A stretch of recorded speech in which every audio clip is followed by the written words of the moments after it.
Swayam Prabha. Digital India. Educated India.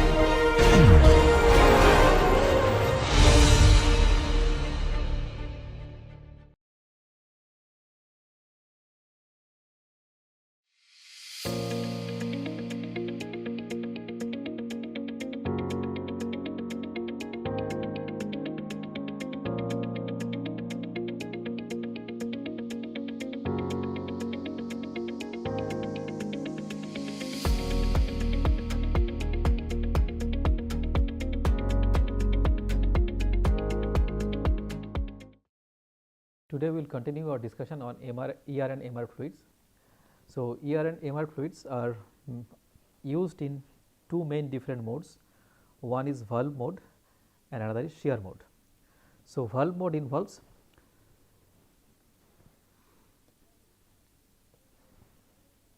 it is a pressurized flow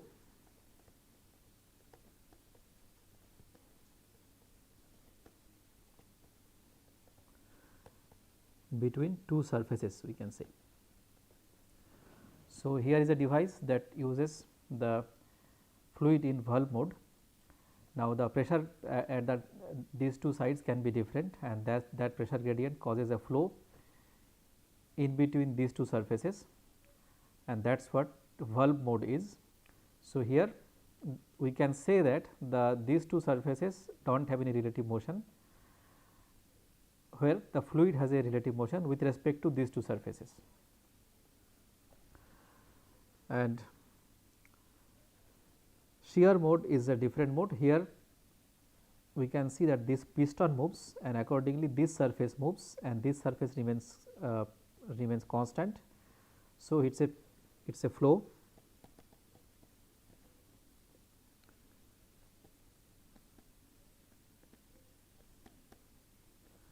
between two surfaces having relative motion with respect to each other.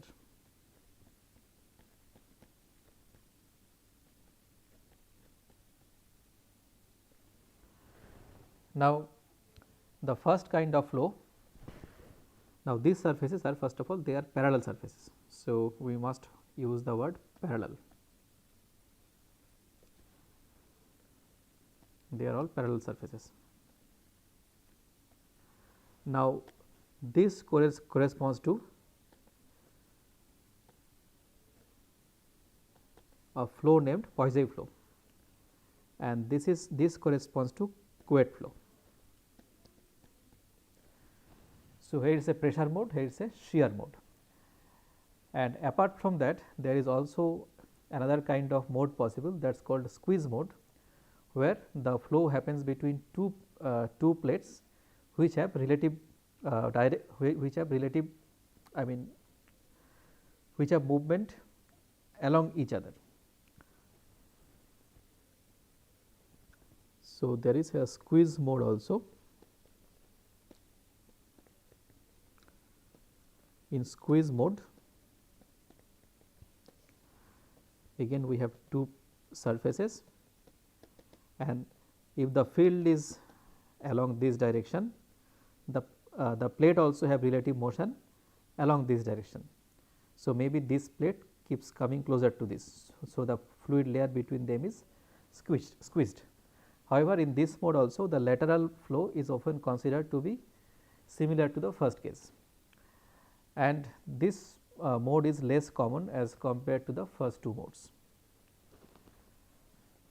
Now, we will discuss these two modes in more details. So, we will consider a rectangular flow passage between two plates and analyze the flow.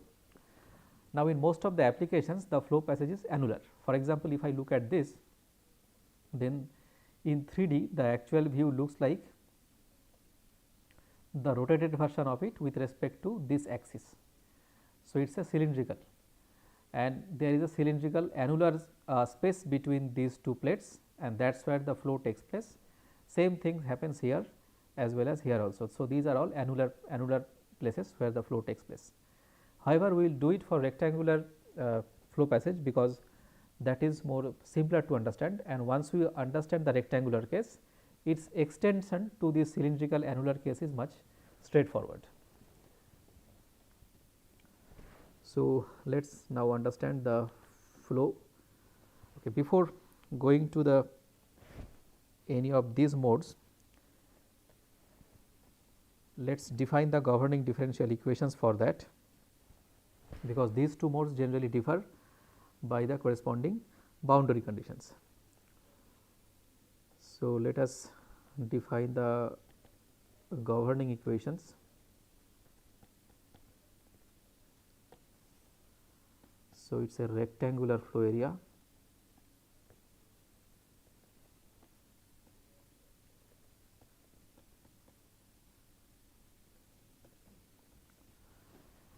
we can consider here that we have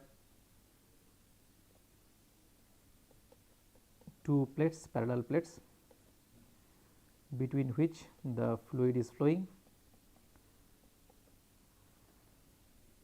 and let us consider a small area from it. So, we can consider this as x axis, this as y, and this as z. Now, we are looking at the x y plane, the dimension along z can be considered to be b. So, this entire flow passage has a dimension b along the z axis. Now, let us look at a small part of it of size del x del y.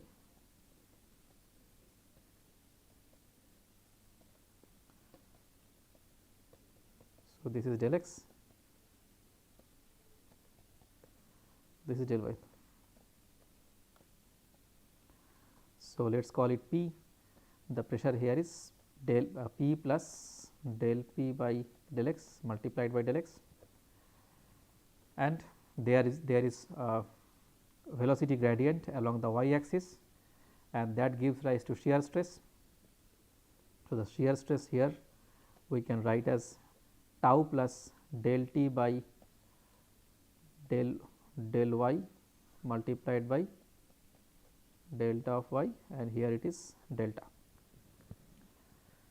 Now, all we do is we write the equilibrium equation of it, and let us say that the small fluid element has a velocity u and it has an acceleration del u by del t.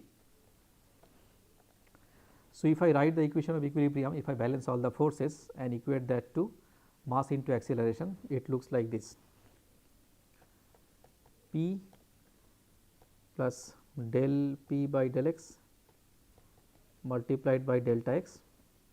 So, that is the pressure here, and the pressure multiplied by A, the area is the force.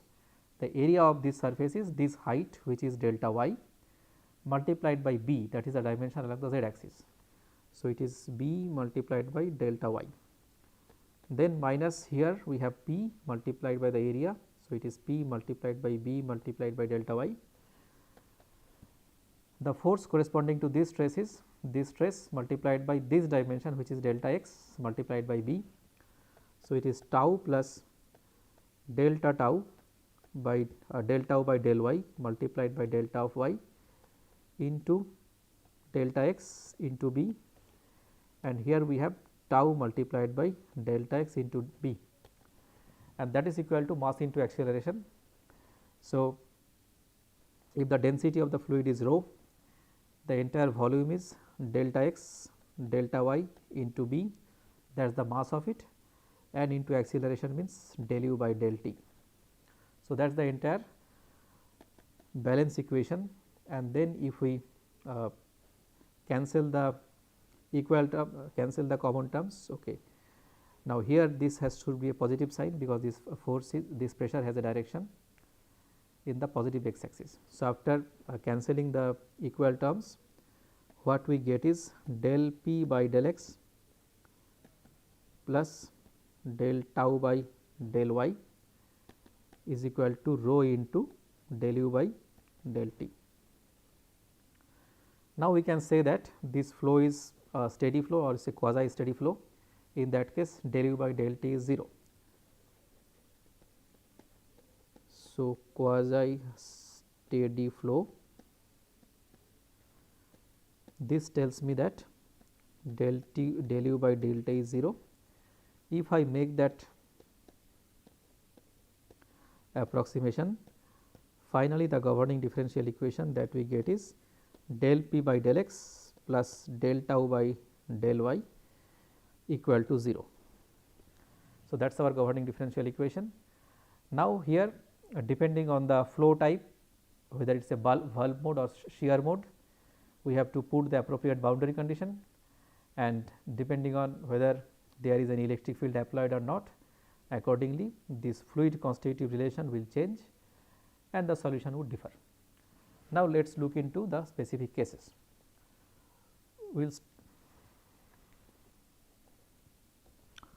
Before going there, one thing to note is this has a negative sign and this has a positive sign. So, finally, this is a negative quantity and the constitutive relation is modified as this. So, I have to put a negative sign here. So, this is our governing differential equation. Now, let us go to special cases. So, there is something called a flow mode or the valve mode. In the flow mode, our consideration is this: we have two plates which are separated by a distance d.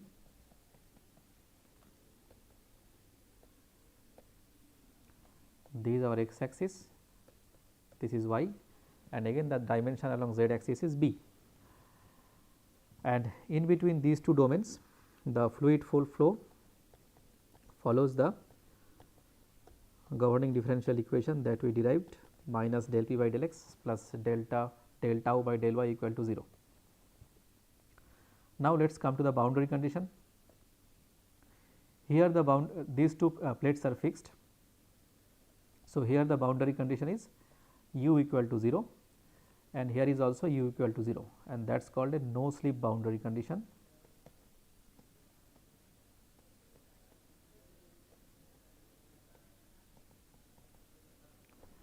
Now, first we would analyze it for a case when there is no actuation is there.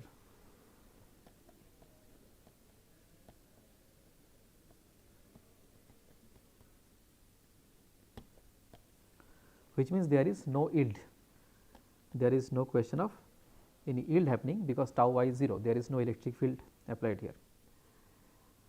Now, in this case our tau is mu multiplied by gamma dot, and we are representing the velocity along x direction as u. So, if the velocity along x direction is u, the gamma dot is del u by del y. Now, in the solid case we are denoting generally the displacement as u. So, del u by del y would have been a gamma, just the shear strain. Here u is our velocity, which is the time derivative of displacement. So, del u by del y is gamma dot, which is time derivative of gamma, and that can be written as del u by mu into del u by del y. So, tau is equal to mu into del u by del y.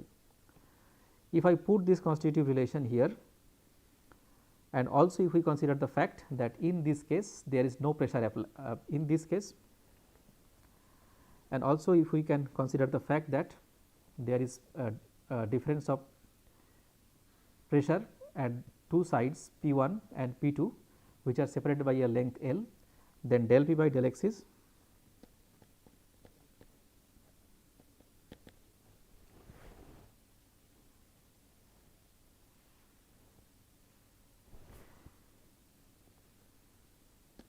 minus del P by L equal to P 2 minus P 1 by L.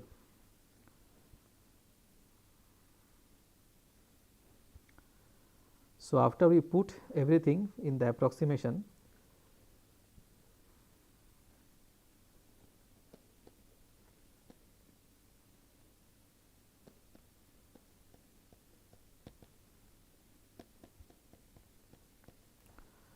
the equation looks like this.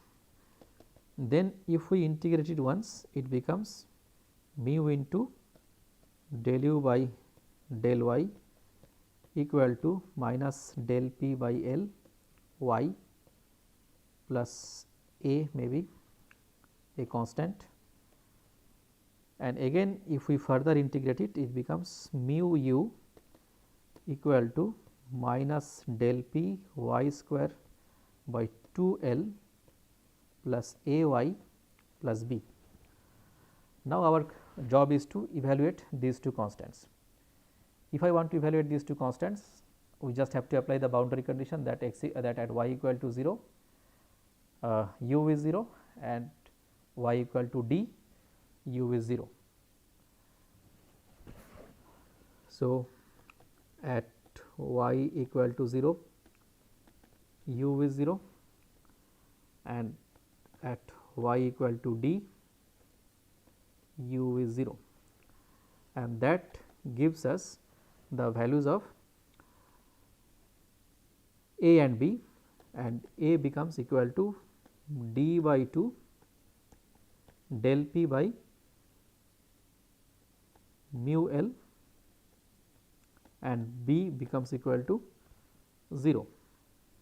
So, after putting everything, mu of y becomes del p by 2 mu L multiplied by d minus y into y. Now, if I want to find out the value of u at d by 2 by putting y equal to d by 2, the expression comes to be delta p d square by 8 mu L. Now, if I plot it, the variation of the u with respect to y, it looks like this.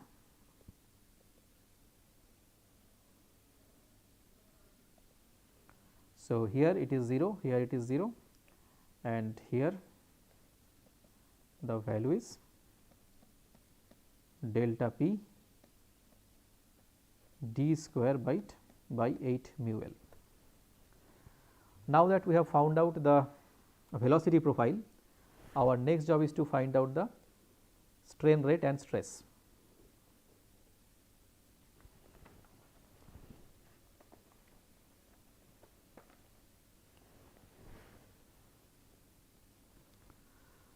Now, we know that tau as a function of y is mu multiplied by del u by del y, and if I differentiate this by y and multiplied by mu, finally, the expression comes to be del p by L d by 2 minus y.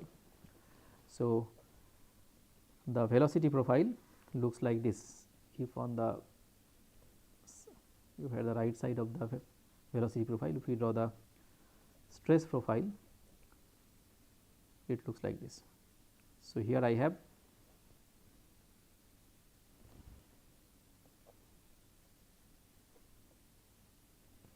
maximum negative stress, here I have maximum positive stress, and these two values are same, this value and this value are same, whatever it is here, the same thing is here, only they differ by sign.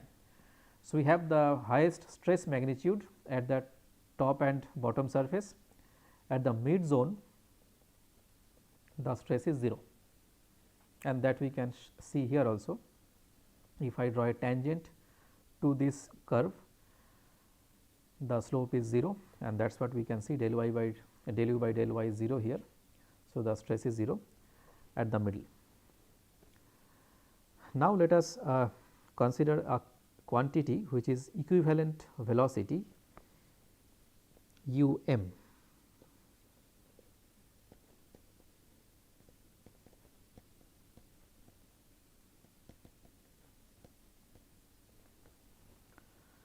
So, we define this quantity as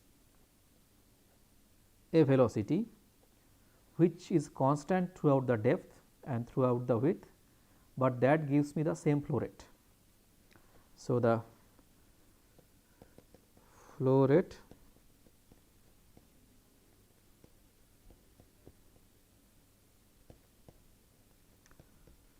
corresponding to which is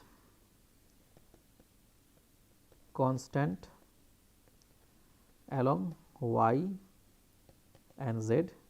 So, flow rate corresponding to this is equal to flow rate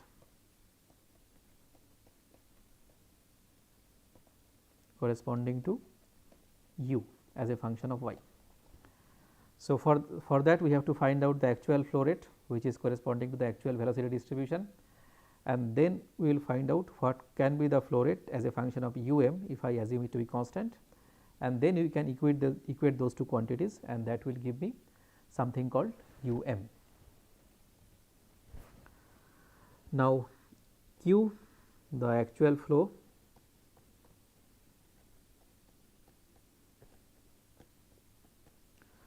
rate is equal to from y equal to 0 to d, and that we can get by integrating this quantity, and that gives us the flow rate as del p by b 2 mu L multiplied by d square by 2 minus y cube by 3, which is evaluated between at 0 and d are the limits. So, finally, it comes to be del p multiplied by b d cube by 12 mu L, and then we have flow rate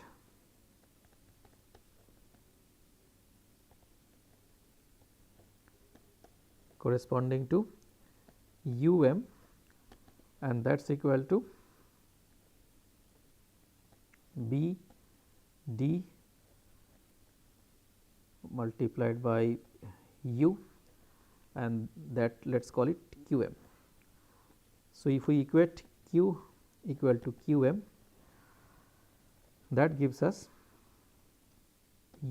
as delta p d square by 12 mu L. Now, we will try to define something called equivalent damping for this system. So, that equivalent damping would be defined as a force which is required to maintain this flow divided by this velocity and that is our equivalent damping. So, for that let us find out the force first. Now, the force to maintain the flow, which we can find out as a function of the pressure and the dimensions B d, because this pressure del P is applied across a section which has depth d and width b. So, the total force is del P minus B d. Then if I divide this force F by that would give me the equivalent damping. So,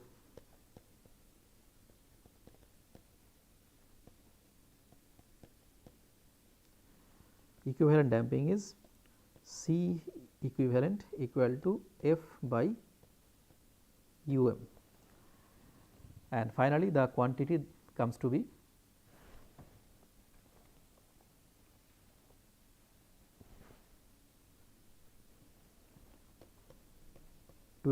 mu Lb by d. So, that is the equivalent damping when there is no electric or magnetic field applied.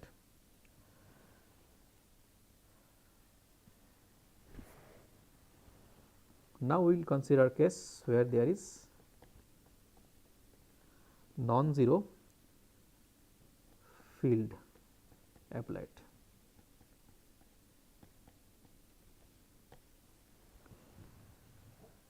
Now, to understand this non-zero case, we have to understand few things first.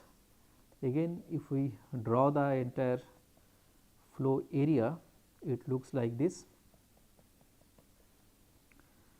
and under the zero applied field, the stress distribution took this form.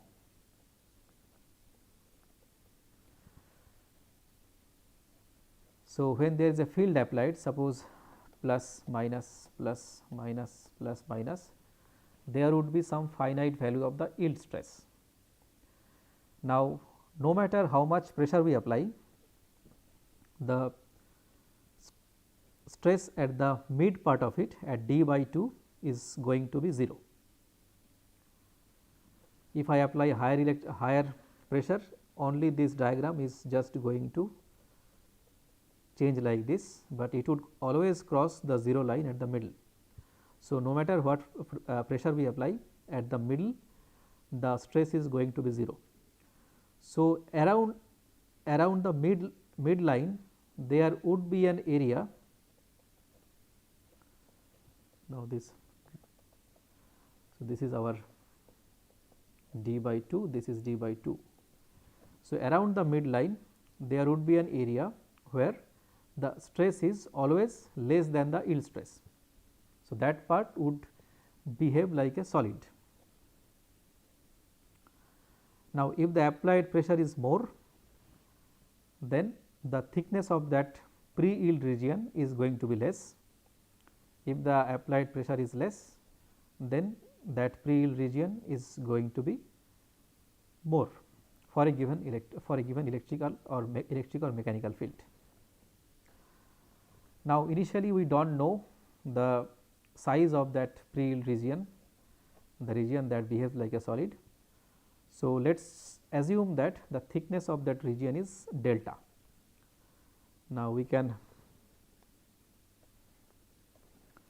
denote a region like this, which has a thickness delta, and that region is the pre-yield region, and from the bottom plate to the starting of the pre-yield region, let us denote that dimension as y1, and again the other dimension to the end of the pre-yield region, let us denote as y2. So, we have to now, while applying the boundary condition, we have to apply it accordingly. Here we have the no slip boundary condition, u equal to 0, u equal to 0. These parts behave like a solid. So, in this part there is no flow, which means gamma dot is 0 here, which also means that del u by del y is 0 in this mid block, which has a in the pre-yield region. So, that means that at this line and at this line del u by del y is 0, and that gamma dot should be continuous throughout, there should not be any jump in between. So, the boundary condition that we apply here is del u by del y is 0, here also the boundary condition is del u by del y is 0. So, again at y equal to 0, u is 0, at y equal to y1, del u by del y is 0, at y equal to y2, del u by del y is 0, and y equal to d, u is 0. So, these are the boundary conditions that we have to deal with, and the fluid model that we would be dealing with is the Bingham plastic model. So, tau is again tau y multiplied by sine of gamma dot plus mu of gamma dot when there is when the stress is more than the yield stress. So, this is the material model that we will be using, the fluid model, and these are the boundary conditions. The governing differential equation remains the same. So, with this set of condition we have to solve the problem, and we will do that in the next lecture. Thank you.